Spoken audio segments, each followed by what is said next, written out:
Pasukan militer Amerika Serikat telah menyerang 3 situs nuklir Iran Sabtu malam, Saudara. Presiden Amerika Serikat Donald Trump bilang serangan ini bertujuan untuk menghentikan perang yang terjadi antara Iran dengan Israel. Kita ulas dampak serangan Amerika Serikat ke Iran bersama pengamat hubungan internasional dari Universitas Padjadjaran, Tengku Reza Shah, melalui sambungan daring. Selamat pagi, Pak Tengku. Selamat pagi, salam dari Unpad di Bandung. Oke, Pak Tengku, sebetulnya kalau dilihat dari serangan Amerika Serikat ini, apa sih Pak dampaknya meskipun Trump bilang ini tujuannya untuk perdamaian begitu? Apakah memang dengan cara seperti ini bisa ditempuh untuk itu tadi menciptakan perdamaian antara Iran dengan Israel? Ini tipe Amerika Serikat ya, sama dengan Israel, menyerang lebih dahulu, preemptive strike. Walaupun data-data dari International Atomic Energy Agency itu tidak sepenuhnya mengatakan begitu, karena di dalam data dari International Atomic Energy Agency dari Mr. Rafael Grossi, itu adalah the head of the UN Nuclear Watchdog, itu mengatakan Iran itu belum sampai pada kemampuan itu. Jadi dikatakan kalaupun ada ledakan atas instalasi di Fordo, Natanz dan Isfahan, itu radiasinya terbatas. Jadi kalau begitu halnya, Amerika Serikat mengulangi kembali sejarahnya. Dalam HI namanya ini gunboat policy begitu. Serang dulu, urusannya kemudian. Ini sudah dia lakukan terhadap Irak, terhadap Afghanistan, terhadap Suriah dengan pretext atau dengan alasan WTC itu kena bom. Kemudian juga hal yang sama juga sudah dilakukan di masa lalu tahun 1981 oleh Israel atas instalasi yang ada di Irak dengan nama Osirak. Itu sama ceritanya. Tidak terbukti di situ ada instalasi nuklir untuk tujuan perang, tapi dihajar duluan oleh kedua negara tersebut. Dan hari ini tentunya Amerika Serikat siap-siap menerima kritik dari dunia, karena sudah akan terbukti bahwa kalau dilihat dari radiasi dan dilihat dari arah angin, kemungkinan besar ini tidak menimbulkan bahaya bagi lingkungan sekitar. Sekarang ini dunia sedang waspada, karena kalau saya perhatikan berita dari Google, jam 9 pagi ini itu masih ada 12 juta berita, dan jam 9.30 sudah menjadi 13.300.000, dan sekarang jam 9.55 sudah 14 juta berita. 14 juta berita ini akan mencengangkan dunia, membuat Amerika Serikat akan sangat takut, dan akan membuat dunia berpikir-pikir siapa selanjutnya akan menjadi korban dari Amerika Serikat ini, karena Amerika Serikat terbiasa melakukan gunboat policy, yakni serang dulu kemudian pertanggungjawaban kemudian. Ini persis hal-hal ini sudah diantisipasi oleh Euronews pagi ini yang dalam headline-nya mengatakan Tehran Army says war starts right now after Trump declares US struck Iran nuclear sites. Jadi sekaranglah saatnya di mana Iran akan benar-benar melakukan jawaban atas serangan Amerika Serikat ini. Dan kemungkinan besar sasarannya adalah basis-basis militer Amerika Serikat yang ada di Timur Tengah. Jadi kita siap-siap melihat suatu potensi perang dunia ketiga, di mana ada basis-basis Amerika Serikat di Syria, di Irak, di Yordan, kemudian di Kuwait, di Bahrain, di Qatar, Uni Arab Emirat, dan di Saudi Arabia. Mungkin di Saudi Arabia mengatakan tidak ada, tapi kemungkinan besar yang ada di sana ada listening post. Jadi suatu pos komunikasi yang mengatur sirkulasi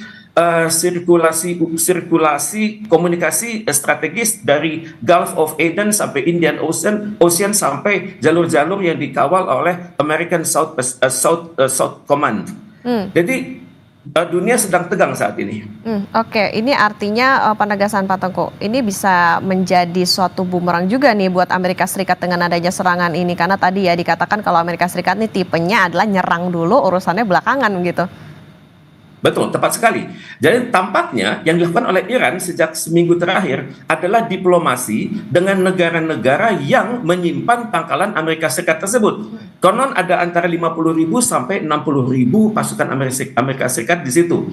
Dan untuk itu tampaknya ya Iran sudah melakukan negosiasi dengan pemerintah Qatar, Bahrain, Kuwait, Uni Arab Emirat, Irak sendiri, Syria dan Abu Dhabi. Karena di dalam bayangan Amerika Serikat ini suatu serangan langsung, dan untuk itu untuk kesekian kalinya Iran akan menerapkan prinsip-prinsip dari pasal 51 dari UN Charter bahwa dia adalah negara yang diserang maka dia berhak mempertahankan diri, dan bagi pandangan Iran yang banyak sekali pangkalan militer Amerika Serikat di Timur Tengah, dan untuk itu dia sudah memiliki peluru kendali yang jaraknya lebih pendek daripada ke Israel kemarin. Misalnya di Qatar itu ada Al Udeid Air Base, itu adalah pangkalan angkatan udara Amerika Serikat yang terbesar di Timur Tengah dan hanya berjarak 275 km dari Teheran.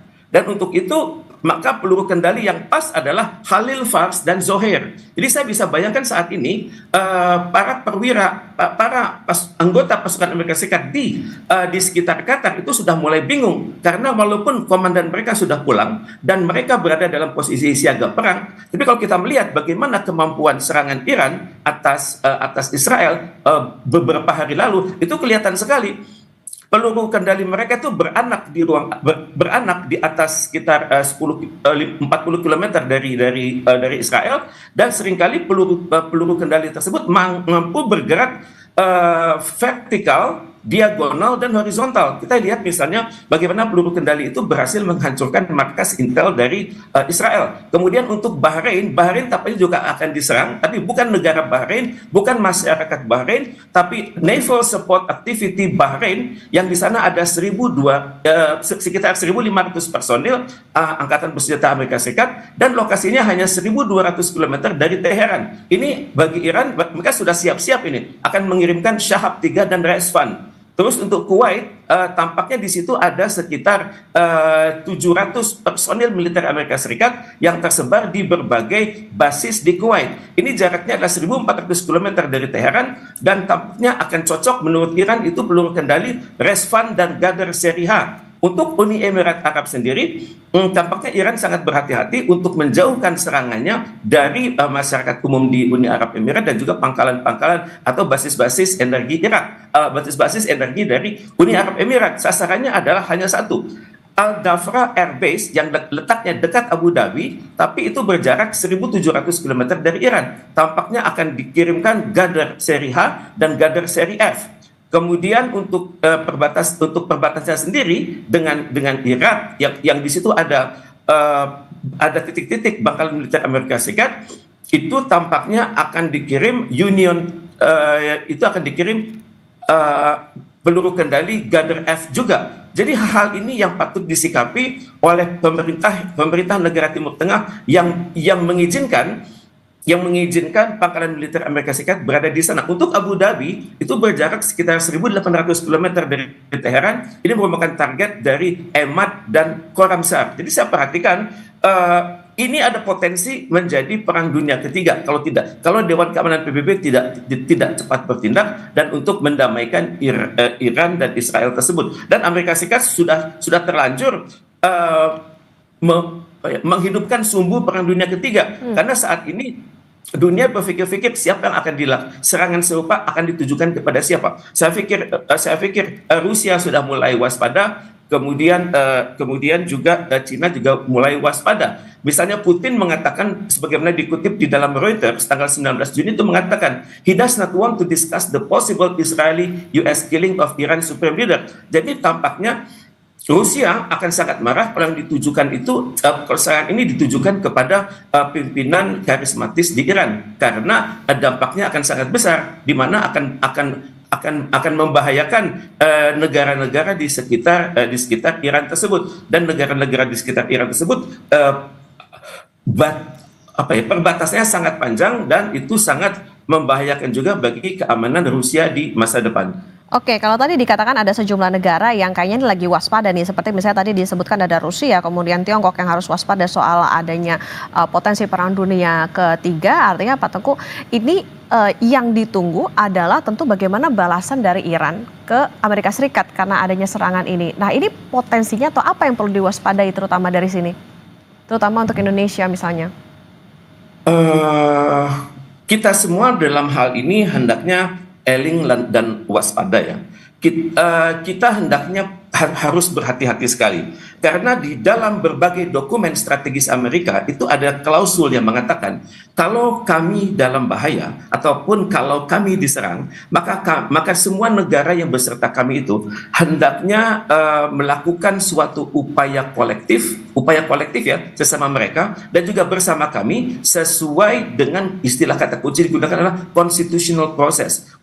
Constitutional process itu adalah apakah negara itu menyetujui perang bersama Amerika atau apakah dokumennya sudah masuk ke dalam parlemen tapi belum diproses. Pokoknya ada constitutional process dan ada tidaknya constitutional process tersebut akan dibenarkan oleh Amerika Serikat lewat berbagai diplomasi publik dia. Dan untuk itu ya semua negara di dunia harus hendaknya waspada karena Amerika Serikat memiliki banyak sekali ratusan perjanjian pertahanan yang terbuka maupun tidak terbuka. Yang kita ketahui adalah NATO, North Atlantic Treaty Organization. Yang kita ketahui lagi adalah NATO itu berbagai banyak negara di Eropa Barat. Kemudian juga NATO sudah semakin diperluas mencakup sebagian negara-negara di Eropa Timur yang ex-Soviet Union dan juga yang ex-Pakta Warsawa. Maka ini yang membuat Putin sangat marah karena semakin Putin merasa dirinya dikeroyok oleh banyak anggota NATO tersebut. Selanjutnya ada lagi fakta pertahanan namanya Australia, New Zealand, United States. Ini melibatkan Amerika Serikat, New Zealand, dan Australia. Kemudian selain itu berbarengan dengan ANZUS atau ANZUS, itu juga ada ANZUK, Australia, New Zealand, UK. Kemudian pada saat yang sama itu ada lagi perjanjian strategis melibatkan Amerika Serikat dengan Korea Selatan, Amerika Serikat dengan Jepang, dan juga di Asia Tenggara ini yang harus kita waspadi bersama, Amerika Serikat dengan Vietnam dan Amerika Serikat dengan Filipina. Kalau dengan Malaysia, Singapura, dan Brunei itu koneksinya bukanlah dengan Amerika Serikat, tapi Amerika Serikat tidak langsung, tapi dilakukan oleh British dengan nama Five Power Defense Agreement. Jadi secara tidak langsung Amerika bermain. Yang kita harapkan adalah negara-negara di ASEAN mampu konsisten untuk tidak memihak, tapi apakah mereka sanggup melakukan itu? Karena sebagian negara yang terlibat dalam konflik di Laut Cina Selatan memiliki ketergantungan psikologis kepada Amerika Serikat. Jadi untuk itu saya sangat berharap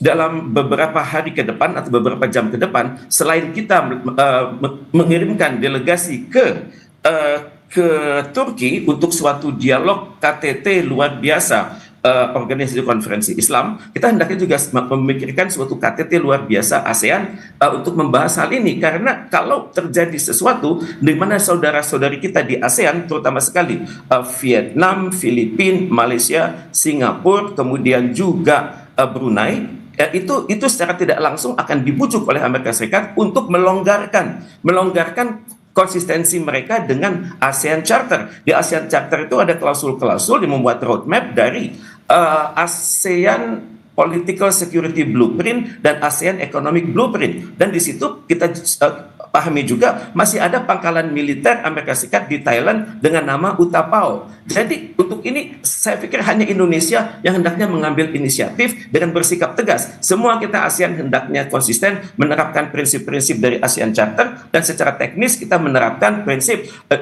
ASEAN itu sebagai Zone of Peace, Freedom and Neutrality, dan juga Southeast Asia Nuclear Weapon Free Zone. Karena jangan sampai ada tetangga-tetangga kita yang lengah dan membiarkan berjalannya kapal-kapal perang ataupun kapal induk ataupun kapal-kapal siluman ataupun juga kapal selam untuk melewati Selat Malaka. Dan kita hendaknya hati-hati sekali. Kita tidak terlibat dalam urusan ini.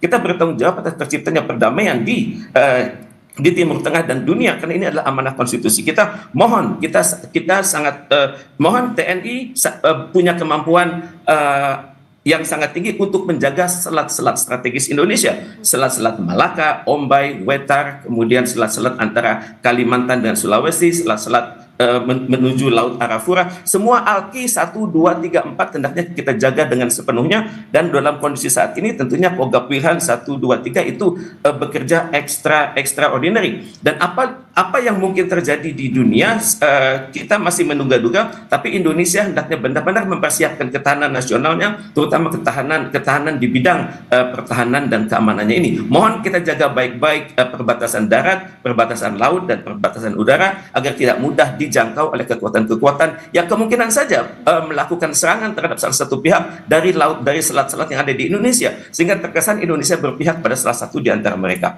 Karena itu tadi ya Pak ya, ada hubungan atau atau perjanjian dengan Amerika Serikat. Pak Teguh, nanti kita lanjutkan lagi usai jeda dan saudara tetaplah bersama kami di Breaking News Kompas TV.